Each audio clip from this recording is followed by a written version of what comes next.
communism, as regards the consumption of some objects of first necessity, bought by the municipalities and sold by them at cost price.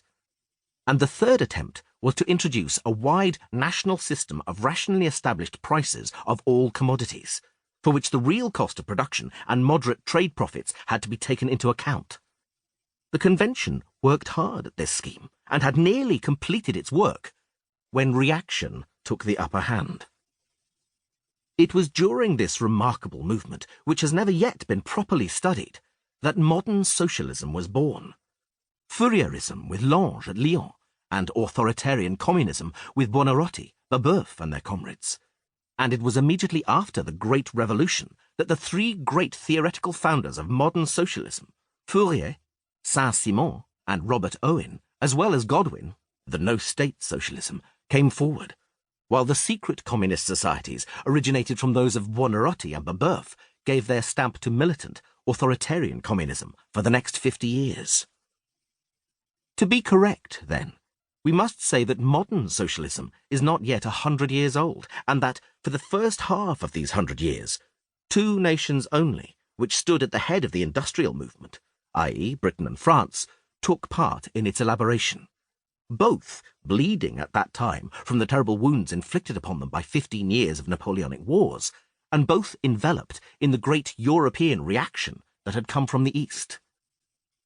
In fact, it was only after the Revolution of July 1830 in France and the reform movement of 1830 to 1832 in this country had begun to shake off that terrible reaction that the discussion of socialism became possible for a few years before the Revolution of 1848.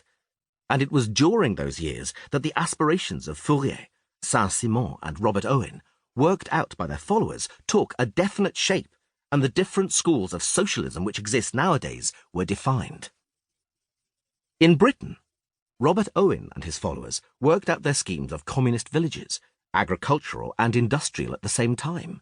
Immense cooperative associations were started for creating with their dividends more communist colonies, and the great Consolidated Trades Union was founded, the forerunner of both the labour parties of our days and the International Working Men's Association. In France, the Fourierist Considerant issued his remarkable manifesto, which contains, beautifully developed, all the theoretical considerations upon the growth of capitalism which are now described as scientific socialism. Proudhon worked out his idea of anarchism and mutualism without state interference. Louis Blanc published his Organisation of Labour, which became later on the programme of Lassalle. Vidal in France and Lawrence Stein in Germany further developed in two remarkable works published in 1846 and 1847 respectively, the theoretical conceptions of Considerant. And finally, Vidal, and especially Pécur, developed in detail the system of collectivism, which the former wanted the National Assembly of 1848 to vote in the shape of laws.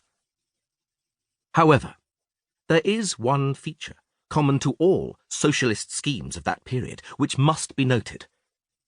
The three great founders of socialism who wrote at the dawn of the 19th century were so entranced by the wide horizons which it opened before them, that they looked upon it as a new revelation, and upon themselves as upon the founders of a new religion.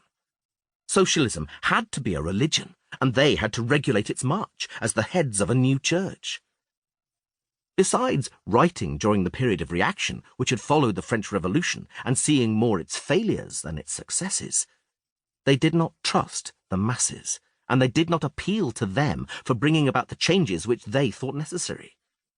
They put their faith, on the contrary, into some great ruler, some socialist Napoleon.